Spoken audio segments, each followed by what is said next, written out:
Hi, this is Gnorlin, and I've been playing a lot of Tekkit Classic lately, and I thought I'd show you guys a little bit of what I've been doing there. Here's sort of a classic vanilla Minecraft house. You got a crafting bench and a furnace, and you spend a lot of your time being bored. So, Tekkit Classic adds a lot of stuff that is more interesting. And let me take you to my secret laboratory. Alright, we'll start down here with my sorting machine. Now what this does is, if you put items in this chest, like cobblestone, glass, arrows, sapphires, meat, sticks, rubies, bones, these machines go ahead and decide where they need to go.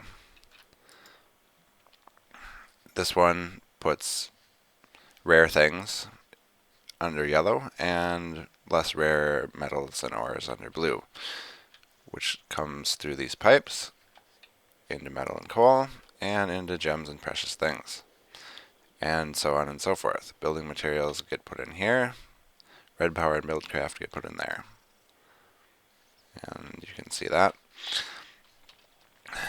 And then wooden plants, pipes and wires, food, and industrial craft stuff. There's my food. And this chest catches everything else that doesn't match what's already there, and you can see there's lots of stuff there. I can grab this stuff and put it in the sorting machines to make this cleaner here, but I'm kind of lazy and haven't done that. This is also a special kind of chest with this talisman of repair here, and any tools that get thrown in here actually get repaired automatically. So that's my sorting machine.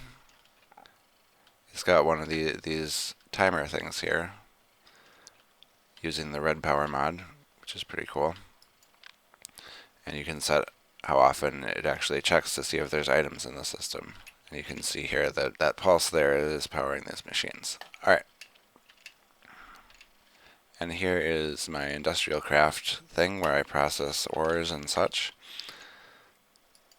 So ores go in here. I think I lost my ore. Let's see.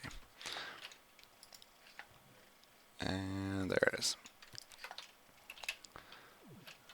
So you can put your ores in here.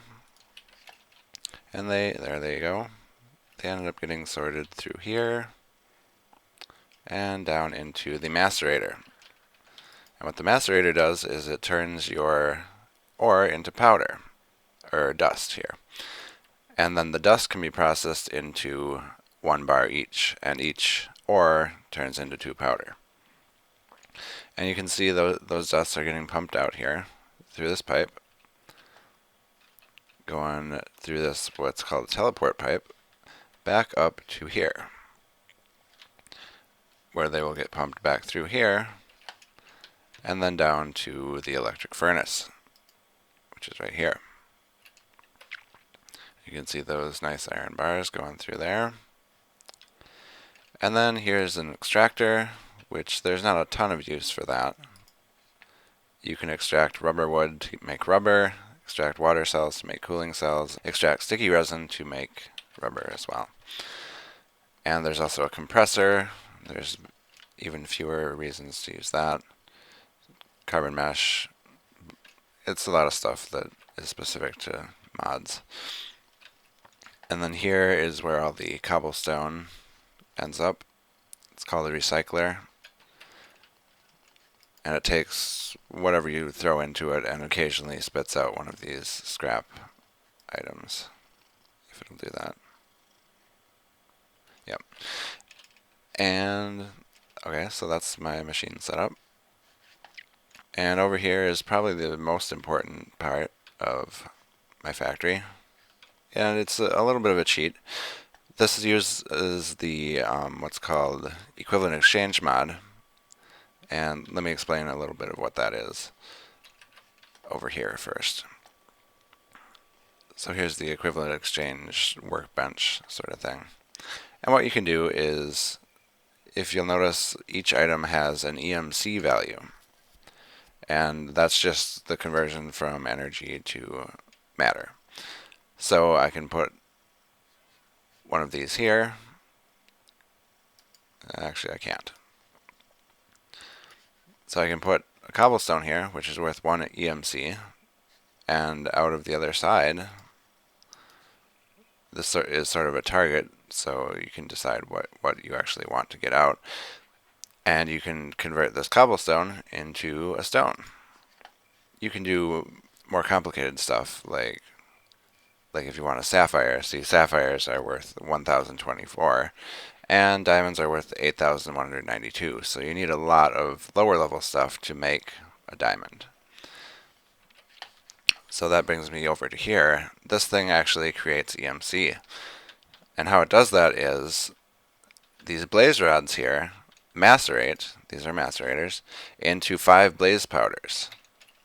And then this energy condenser here can convert 2 blaze powders into 1 blaze rod.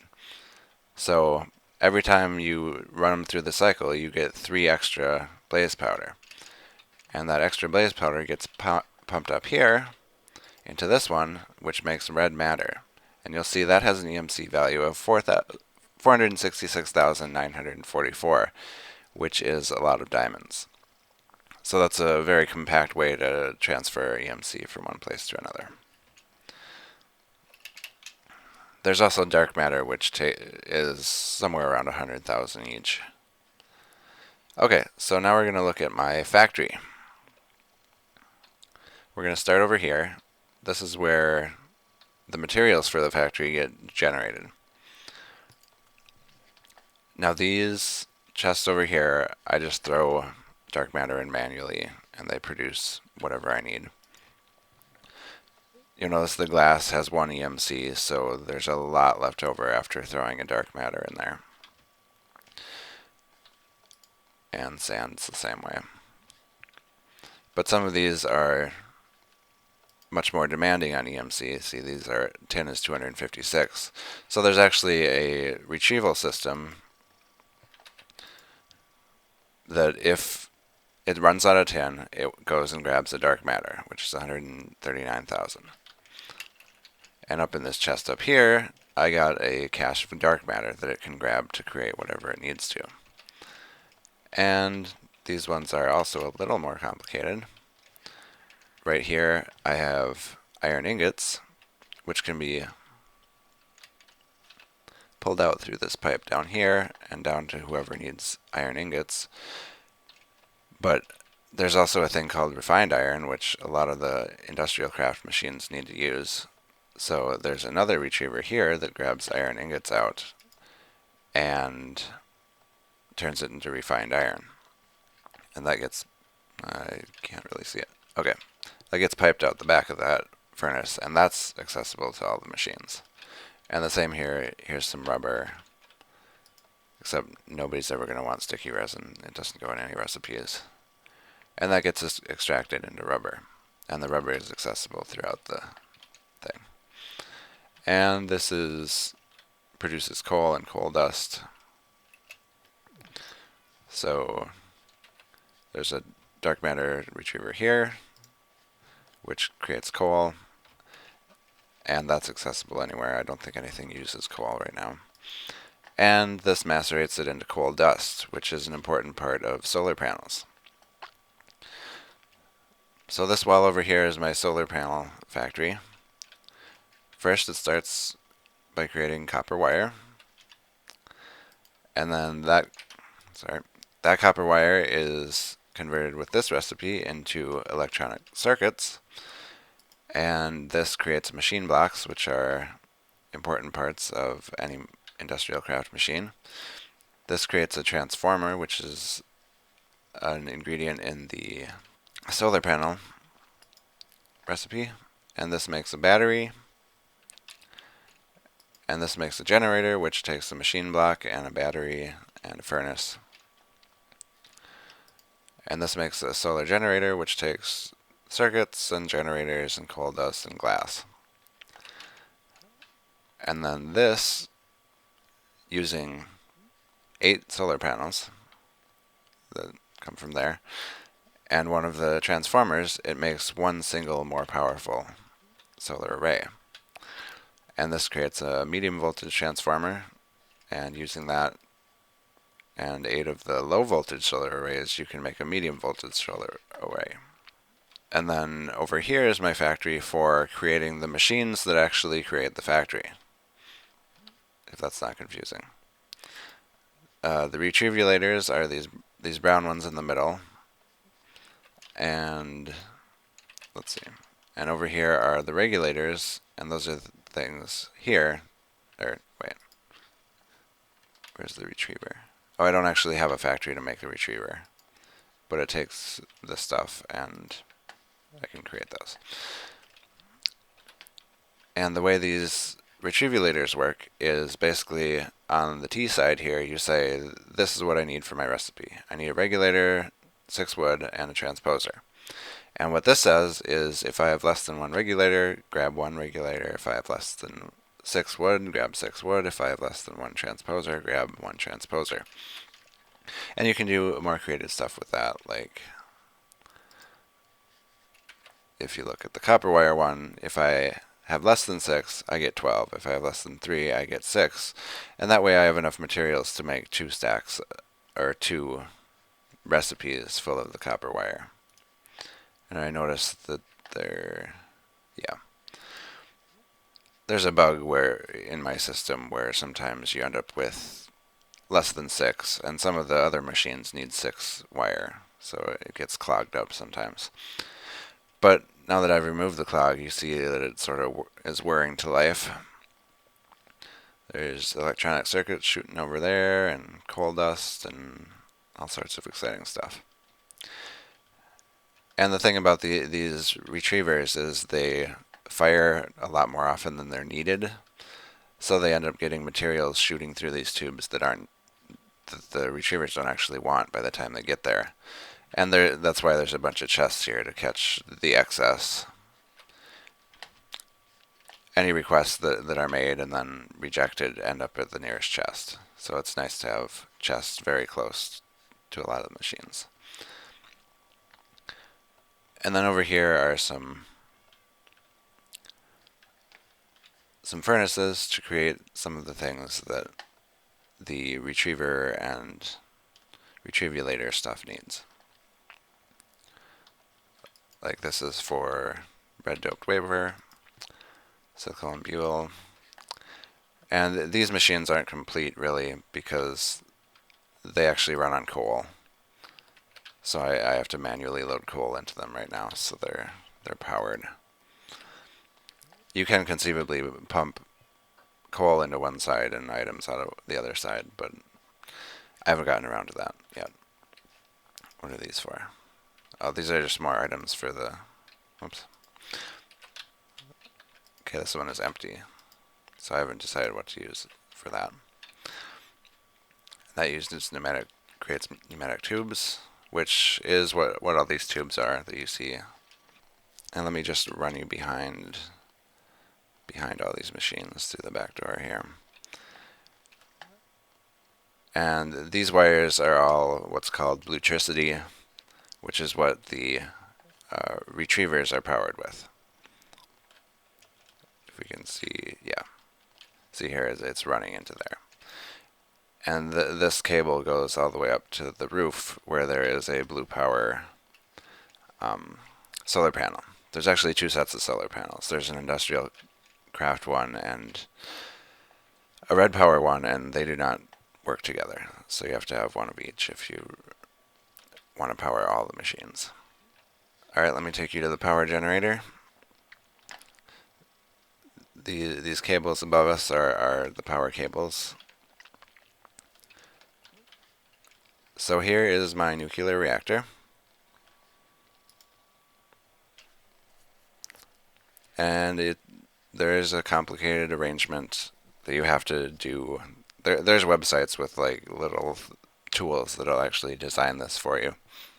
Because if you put too much uranium and not enough cooling, it can actually explode. And an explosion of a nuclear reactor would probably wipe out my entire base.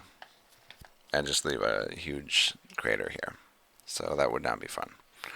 And here's where I keep my extra uranium. I'll probably need to make some more here pretty soon. And then the power goes through this big fat cable into this, the MFSU, which is sort of a power storage device. And you'll see that it outputs 512. I'm not sure what this measurement is actually.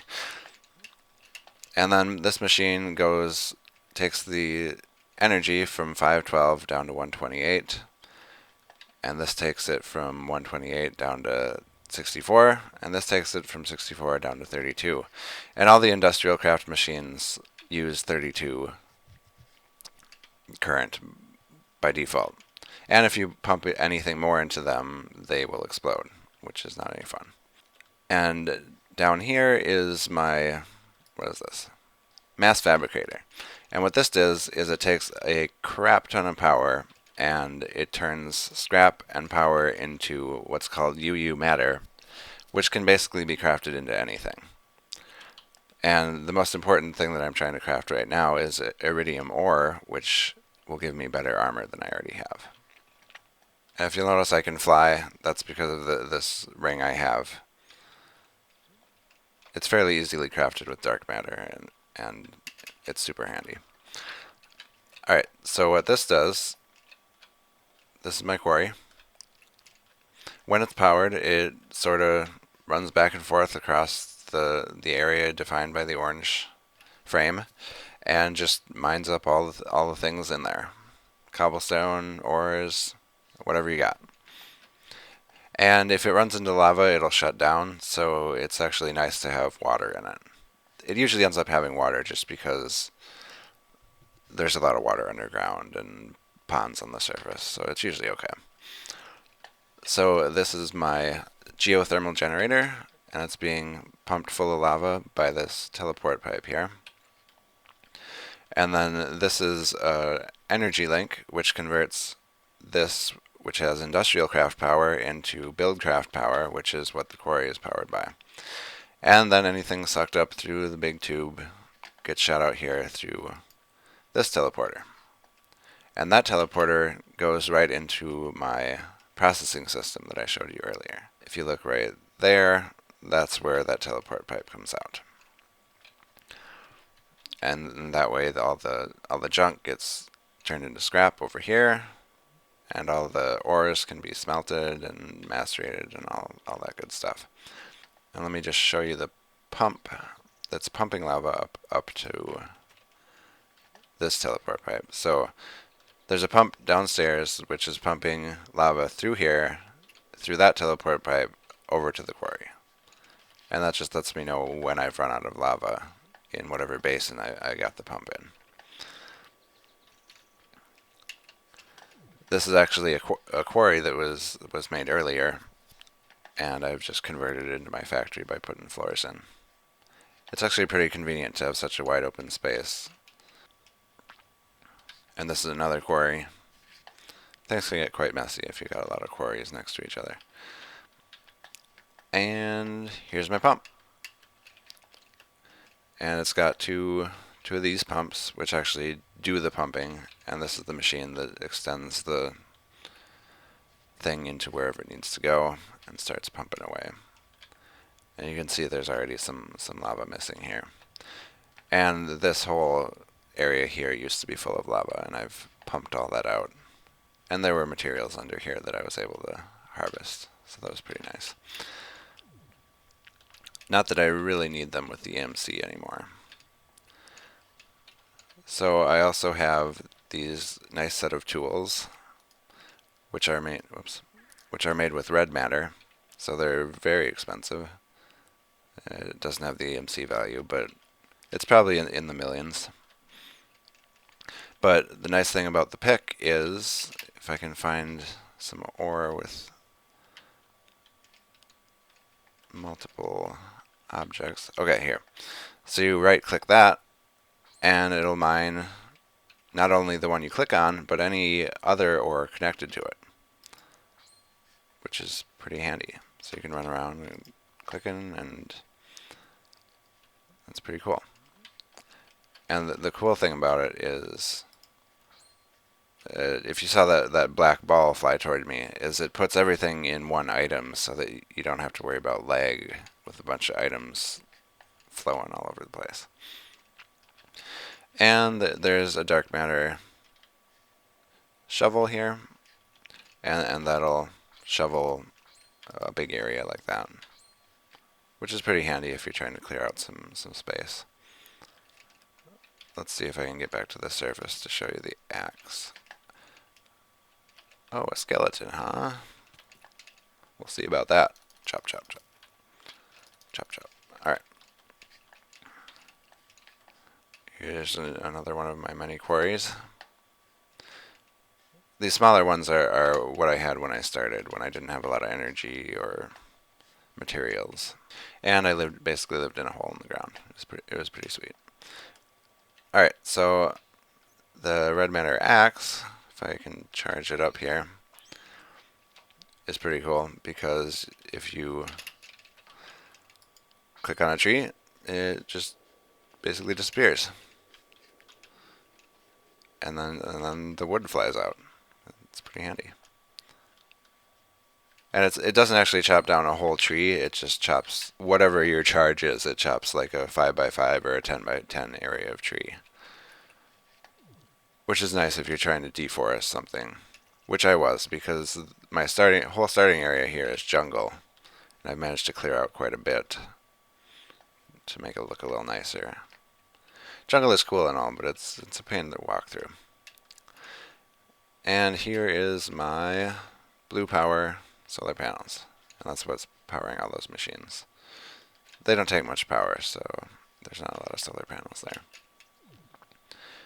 And these are my industrial craft solar panels. And the nuclear reactors provide most of my power. But it's nice when the uranium cells run out to have a backup so that I'm not trying to do things manually. Well, that's what I got so far. There's a lot of other cool stuff to do. There's actually computers which you can do programming with and have them do stuff for you. It's actually pretty fun. Okay. See you later.